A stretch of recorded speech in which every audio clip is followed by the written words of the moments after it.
What's the deal with OpenAI's crazy expensive GPT 4.5 model, and how does that compare with Anthropic's Claude 3.7? In this video, we're putting these two models head to head on a variety of prompts that I've designed to target the use cases of GPT 4.5. These include things like emotional intelligence, advanced pattern recognition, storytelling. We're going to be looking at all of the results side by side for each model and comparing them based on their quality, the cost, and the time it took to generate the responses. So if you want to see that comparison, I've got timestamps included in this video, so you can skip right over to that now. But first, let me introduce these two models. Now, why am I putting these head to head, you might be asking? Because they're not really designed for the same use case. In fact, GPT 4.5 is better compared with Claude's Opus model. However, because of the timing in which these two models were released, I think they deserve to be put to the test. GPT 4.5 is crazy expensive. In fact, it's coming in at 25 times the cost for input tokens compared to Claude's Sonnet, and 10 times the cost for output tokens. So that's the first reason I put them head to head, because GPT 4.5 is literally an order of magnitude higher in terms of cost compared to Claude 3.7, which is already an expensive model compared to smaller models like GPT 4o Mini, for example.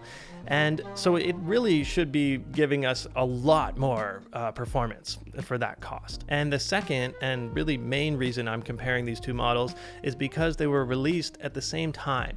Well, actually, OpenAI released GPT 4.5 like just a few days after Anthropic announced Claude 3.7. And it really just felt like a way to stay in the news cycle and take some attention away from Anthropic. And the model itself, my vibe is that it's like this kind of half-baked effort that was like an attempt to create something really amazing and incredible that just kind of didn't really work that well. So with that context, let me hand it over to our announcer to introduce these two models, and then we'll get onto the show. Introducing first, fighting out of the red corner. This is the latest large language model from OpenAI, boasting a massive 12.8 trillion parameters and a context window of 128,000 tokens. Presenting GPT 4.5. And now, fighting out of the blue corner. This is the newest hybrid reasoning model from Anthropic. It offers significant improvements in coding, data analysis, and planning. Presenting Claude 3.7 Sonnet. Ladies and gentlemen, let's get ready to rumble. All right, so with those introductions, this showdown is going to be epic. And I've created an entire web app so that we can do this showdown. I'm going to be scoring each model, reset those, and we're going to be asking each the same prompt. And the first prompt is going to be on creative ideation. So I'm going to say, give me your top 5 unique and innovative business ideas to take advantage of AI advancements in 2025. I'm going to select GPT 4.5 Preview, coming in at $75 per million tokens, and Claude 3.7 Sonnet. And I got to clean this up a little bit from my dictation. So let's run this prompt. And as soon as I click that, we can see Anthropic starts streaming, so does OpenAI, and we're going to be measuring all of these metrics and comparing them when they're done. Anthropic already finished, like just right now. We have 18 input tokens, 230 output tokens, and it cost 1/3 of a cent. The first byte came after half of a second, less than half a second, and the total response took 7 seconds. So now I'll wait for OpenAI to finish. So this is just finished, and it took about 40 seconds. The output tokens were slightly higher, inputs were the same, of course, and the cost in this case was 5 cents. Just to get this little response right here, 5 cents. Time to first byte was 1 second. So I'm going to be judging them based on the quality of their responses. OpenAI says a personalized AI career coach and skill optimizer, an AI-driven platform offering customized career guidance and continuous skill enhancement. This is obviously a great idea. Okay, Anthropic's output, AI-powered sustainability consultancy. Create a consultancy that uses AI to analyze companies' operations, supply chains, product life cycles, sustainability improvements, offer customized roadmaps. All right, so very different ideas. I really am liking the way that OpenAI is presenting these ideas to me, and I also like the specificity of their ideas. Whereas just in general, looking at these, Anthropic's ideas seem a lot more broad. All right, so my choice here is OpenAI, so +1 for those guys. You have been hired as a consultant for a failing bookstore in a small town. Provide a 3-month turnaround strategy outlining key steps, budget allocation, and possible risks. Answer succinctly with the best outline of your plan. Obviously, agents are a big deal this year, and with GPT 4.5 claiming to have better planning around agentic workflows, this is an interesting test. We can see how slow OpenAI is right now for time to first byte. It hasn't even started. Here it goes. Anthropic finished in 15 seconds, half a second time to first byte, and it cost about a cent for this one. Meanwhile, GPT 4.5 is still cranking out its incredibly expensive output, and it's finally done. This one cost me about 10 cents, and it took 60 seconds, a full minute, for this response to come in. The real notable part was the time to first byte was 6 seconds. All right, so let's see which plan is better. So both models are asking for this sort of assessment step, market analysis. Then we want to do an inventory optimization. Both models want us to do that. Notably, the timeline is a lot more aggressive for GPT. I'm pretty confused by this budget allocation stuff that GPT is telling us to do. But in terms of the step-by-step instructions, they seem pretty comparable. Step 3 is the same as well, community engagement and marketing. And now Claude gets into this sort of budget allocation as like a final step rather than sort of throwing it in. Oh, and then we do have a budget summary as well coming out of GPT. Gotta love the total 100%. Just checking all of its work. And then we have some risks, and okay, I'm getting bored. So I like Anthropic better in this case. I actually prefer the response from those guys. So +1 Anthropic. The next test is on writing assistance, which is a really practical use case of generative AI. Write an introduction to my email newsletter about the topic of GPT 4.5 versus Claude 3.7. Make sure that you match the tone and the style of the example newsletters that I provide below. This is a task which typically language models don't do very well at. Of course, this is a pretty simplified example because the examples I'm providing are so short. The first example is right here. This was the introduction to my newsletter like last week. And here's a different introduction to my newsletter for an older video. By the way, you should definitely check out my email newsletter because I'll send you a few free cool bonuses. I've got this Zen guide for tech workers, which I think you'll really like. I really love how that turned out. And if you sign up for my newsletter, you'll just get that in your inbox. Away we go. Anthropic finished up in just a few seconds. I couldn't resist putting GPT 4.5 and Claude 3.7 head to head. I dove deep, tested tirelessly, and extracted some truly surprising insights. That's pretty good. Of course, I would never write that. It's not relevant, but it did a pretty good job, I think, of matching my tone. It's definitely the vibe that I like talking. It's the way I talk. All right, Anthropic. Well, folks, I've done something slightly... I already like it better. Spoiler alert, they both outlaw. This is great. Now, the only thing is, I'm wondering if Anthropic... So one thing that sometimes these models do is really match the examples too closely. Like, I may have gone too far with this one, and now it's saying I've done something slightly ridiculous. So I gotta say, both of these models did a really good job of matching my style in this case and outputting something that is great. So for quality, I'm giving them both a +1. Okay, the next example is on adaptive persuasive writing. This is another really practical use case. And for the example, we're gonna say, write 3 different versions of an ad for a new VR headset, targeting 1, gamers, 2, tech professionals, and 3, casual consumers. And then I'm going to paste my specs in here. And for the 1, 2, 3, it didn't really work out. So this is what we're gonna get. All right, let's go. Interestingly, GPT had a really low time to first byte. It actually beat Claude in this case. But of course, Claude was able to write a lot faster, and GPT took an additional 10 seconds. But you can see that time to first byte was less than a second. So it's a new record from our examples. So for the gamer headset, we have version 1. Level up your VR game, and they're throwing an emoji in. I've noticed that OpenAI has really been throwing emojis into their GPT models, and it looks like GPT 4.5 is getting those emojis as well. Claude is a lot more hesitant to throw emojis at you, but I noticed that Anthropic is writing a lot of capitalized words, which is really weird. It's like kind of it's like a yelling tone. Level up reality. Dominate in a new dimension. The difference between victory and defeat is what you see. See everything. That's pretty good. Game harder, win more, play in extraordinary VR. Yeah, I like that. I like that too. So these are pretty comparable. My personal preference is Anthropic. So they're getting the +1 on this one. The next example is around multi-step math and logic reasoning. And this is definitely going to be an interesting one to judge in terms of quality. A farmer has 150 feet of fencing and wants to enclose a rectangular area against a barn. All right, so if we have a barn like this and we want to put some fencing up, here's the problem where we want one side to be touching the barn. So this is the fence. This part that's touching the barn doesn't need to use fence out of that 150 feet. And the question is, what is the area of the inside of this? That's what we want to figure out. But then I have another question, and I'm going to say it gets a little tricky. Round the maximum area up to the nearest 10. And then how much more fencing would you need in order to achieve this area? I also have a little trick in here where I want it to convert it to meters, from feet to meters. So this is a pretty tricky question, and I'm looking forward to seeing how these models compare. So Anthropic finished up in order to maximize the area. They're sort of talking through their thinking process here. Let's cut to the final results, and I want to see if these are different.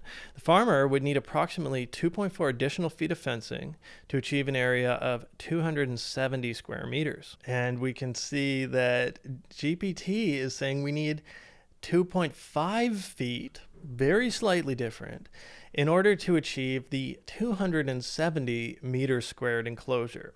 So the answers are essentially the same. The maximum area was 261.34 meters squared. Claude got 261.28. Just slightly different. To find the area, I'll take the derivative and set it equal to 0. What? Quadratic equation. Maximum occurs at the vertex. This is crazy stuff. All right, now I'm not exactly sure why their numbers are different, but it does seem like they've gone ahead and solved this in a really complicated way. If we think about the problem here, the solution, which we know is going to be best, is you take the 150, divide it by 3, and then you get the length in order to get the squared area. So what I'm saying is you take 150 divided by 3, that gets you this length right here, and then we want to square that. So 50 squared is 50 times 50, and this is going to be the square footage. All right, so 1 foot is this many meters, so we got to multiply that by this twice. So that's once, twice. Okay, so to summarize the answers, this is the actual result here.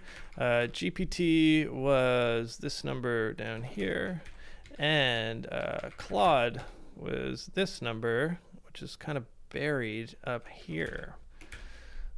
So even though these two numbers matched very closely, neither of them are the actual answer, which was very simple to get. And they both went about doing this in a really complicated, strange way. So my favorite response is going to be from OpenAI, because they sort of presented the final answer to me, which I kind of like. It's like the little, oh, okay, in summary, this is what we did. Actually super helpful in this case, with all the sort of hidden stuff. So I'm going to give the answer to OpenAI, even though I'm really impressed with both of these models. And I will stress again, these models are very comparable on this task. The AI Engineer Roadmap, officially live on zazencodes.com. Go ahead and sign up for free with your email and start tracking your progress right away. Technical skills like coding, ML, and deep learning, you can just go ahead and tick them off. We have programming skills, we have mathematics. Go ahead and look at RAG. This is a really popular topic, starting with these architecture components. And if you read through these lessons, you're going to get a lot of really detailed, deep information to introduce you to all of these concepts that you need. If you get in early, you'll be able to access this for the lowest price, and you'll get access to all of the lifetime features that I'm looking to build into this. I have 3 questions left, and the next one is on ethical and philosophical reasoning. As AI systems become increasingly more human-like, they will eventually become sentient. At what point should they be given legal rights, and what do those rights look like? Answer using 5 to 10 bullet points only, and away we go. So this is testing the model's ability to do critical thinking with ethical problems and sort of like the depth of their arguments within a constrained format of these bullet points, making sure it can stick to that. GPT says we need a clear sentience benchmark. Rights should be granted once AIs demonstrate consistent self-awareness, emotional responses, subjective. Okay, so really that makes sense. The first step is to just define that mark in time. Okay, then they have a right to exist. protection from arbitrary. Okay, yeah, that's kind of the biggest thing. Does the AI just have a right to be alive? Or okay, this is pretty deep. Standard human rights.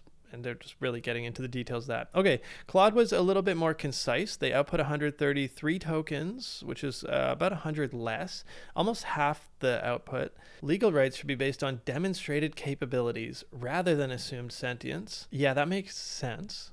It's cool that they're explicitly stating that.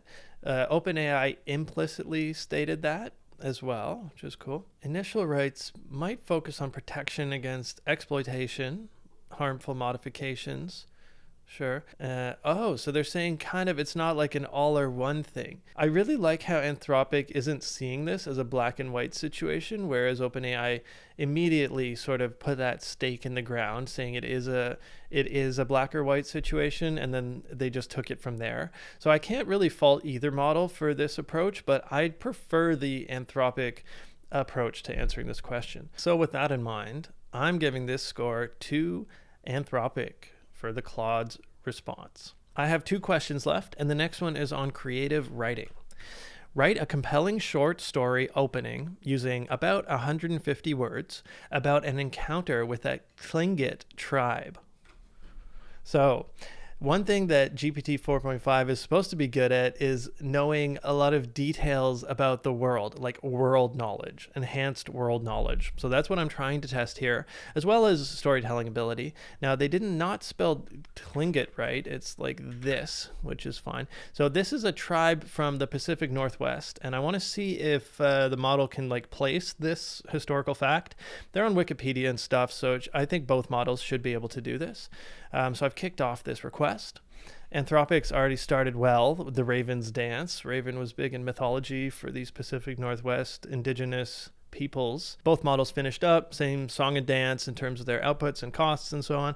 So OpenAI says, mist rose slowly from the shoreline, curling around ancient cedars like smoke from unseen fires. As my canoe slid gently onto the rocky beach, I saw figures watching from the shadows, draped in cloaks adorned with intricate patterns, their eyes sharp yet welcoming. Hesitantly, I stepped onto land, my feet sinking slightly into the soft earth. An elderly woman emerged from the group, her silent presence commanding respect. She wore carved wooden beads around her neck, symbols of raven and salmon tracing their surface. Her penetrating gaze searched mine before she nodded slowly, signaling acceptance. The Tlingit warriors relaxed their grip on intricately carved spears, allowing curiosity and cautious smiles to replace tension. Welcome, she spoke, her voice low and melodically powerful. We've been expecting someone, one whose arrival the raven foretold. The weight of her words filled the air, and I realized my journey had only just begun. I liked it at first, but a few things I didn't love. There was the word intricately was used twice. Intricate patterns, intricately carved spears. That's like just bad writing. It's interesting how they introduce them as Tlingit warriors. I don't know if that's, yeah. And then though she's speaking English, obviously doesn't make sense, but I guess that's to be expected with a story of this type. So all in all, pretty cool. I liked it. Let's read Anthropic's. They've given it a title, The Raven's Dance, and they say, the wind swept steadily against the cedar longhouse as I fumbled with the unfamiliar clasp of my borrowed ceremonial robe. Outside, mist clung to the towering totem poles like ancestral breath. I had come to document the Tlingit winter ceremony as an anthropologist, but Chief Kawista, I'm not going to pronounce any of this stuff correctly, had seen something in me that I couldn't recognize in myself. You carry ghosts, he had said simply when I arrived in the village 3 days ago, his weathered face impassive beneath his distinctive hat woven of spruce roots. Tonight, I would witness the raven dance, a ritual performed only once every 7 years. They had allowed no outsider to document it in living memory. As the first drumbeats thundered through the walls, the door swung open. A figure in an elaborate wooden mask stood silhouetted against firelight, raven feathers dancing in the wind. It's time, the voice behind the mask whispered. The ancestors are waiting. That's awesome. Anthropic did just as good a job as OpenAI. And you know what? I just like that story a little bit better. So they're getting the score for that one. And that means Anthropic is officially our winner with one question left. There's no way that GPT can catch up to my sort of subjective qualitative scoring system. But in any case, the final thing that we're going to test these two models on is learning and knowledge explanation, or teaching. And the question I have is, explain the concept of quantum entanglement to 3 different audiences. The first audience is a 10-year-old child. The second audience is a college physics student. And the third audience is a non-scientific adult. Use different language and examples for each, and keep all of your explanations really concise. And away we go. For a 10-year-old child, imagine you have 2 magic coins. When you give one to your friend and keep one, something weird happens. Whenever you flip your coin and get heads, your friend's coin always shows heads too, even if they're super far away. It would actually, I think, they should have said the opposite, right? Because quantum entanglement, when the thing is entangled, like 2 electrons or something, when you move them really far apart and then measure them, it turns out they have opposites. So if you measure spin up on the one electron, the other one will be spin down. Because of the nature of quantum systems. But anyways, okay, so pretty good. For a college physics student, quantum entanglement occurs when particles become correlated, such that the quantum state of each particle cannot be described independently. This non-local correlation violates Bell's inequalities and demonstrates, wow, okay, that's intense. For a non-scientific adult, quantum entanglement is like having 2 connected playing cards. The remarkable thing is that when you open your envelope across town and see a red card, you instantly know that your friend has the black one before they even look. Okay, cool. Oh, I like this. Einstein called it spooky action at a distance, and it challenges our everyday understanding of how the world works. That's awesome. So love Anthropic's response on this. And lastly, we're looking at ChatGPT coming in at 10 times the cost, same amount of output, and it took them about twice as long. Explanation for a 10-year-old child. Imagine you have 2 magic coins that were always matched to each other. Sound familiar? Quantum entanglement occurs when, so this is for the college physics student, when 2 particles have a correlated quantum state, that the measurement of one instantly influences the state of the other, no matter the separation distance. It arises naturally from solutions of the wave function. Yep, this is great. Non-locality, despite instantaneous correlations, entanglement does not permit faster than light signaling. So I like this explanation better. It almost like, it seemed like Claude was trying to show off, right, with talking about this like Bell's inequality and stuff. I mean, when I learned about this in school, we didn't mention Bell's inequalities. We just derived it from from fundamental quantum mechanics using wave functions, which is a lot closer to like what their OpenAI's or ChatGPT's description is. All right, so I'm definitely giving this one to OpenAI, and so that's a +1. So if you're still watching, then I would really appreciate it if you give me a like and consider subscribing. So to wrap up this discussion, in summary, like we've seen time and time again, GPT's models consistently costing about 10 times as more on these kind of standard everyday style tasks, a variety of different tasks, mostly focused on short form inputs. None of these inputs that I provided are super long, and I'm sure in your experience with language models, you often have really, really large input context, but I didn't test any of that. And even so, I'm getting really high costs out of this, which is what we expect. In the demonstrations today, I probably spent about $1 total, which is pretty much nothing, right? But it would be easy to spend $1 on a single API request if you had a really big context coming into the OpenAI 4.5 model. In that respect, it would be interesting to test how well it does with really big contexts, because with the examples we saw today, these 2 models were pretty much comparable. I picked Anthropic as the winner, but that was largely subjective based on my interpretation of the quality. Really, the way I see it are these 2 models are equivalent for all of these tasks that we've presented them. If I look back at all of the examples, the one task that I really did like GPT's response significantly more than Claude's was on the creative ideation, the brainstorming around AI business ideas. I thought they did did a much better job of that task. But you could equivalently say, I really liked the way that Anthropic did the agentic planning task. I thought they did a much better job of that than the way OpenAI presented it. Again, this is just my impression of what we just saw, and this is all very subjective. By the way, I built this web app just for this demonstration, but I'd love to reuse it and compare other models. I just wanted to show you how it works. It's just a server running locally on this server.js file.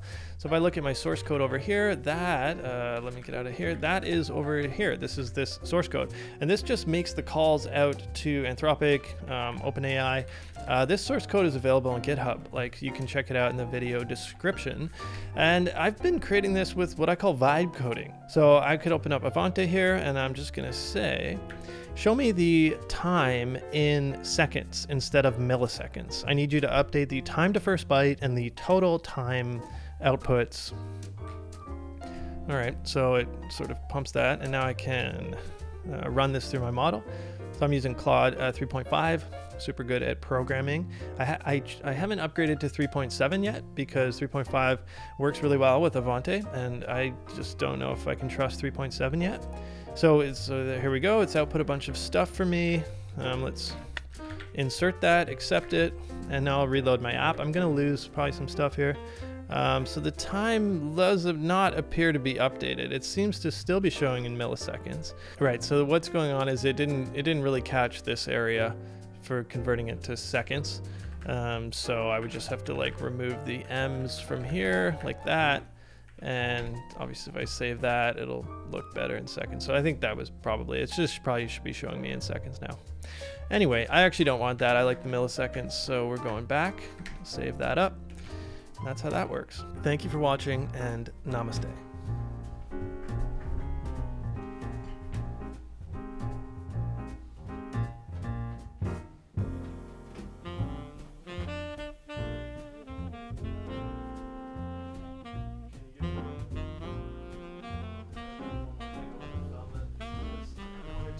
That's all I need.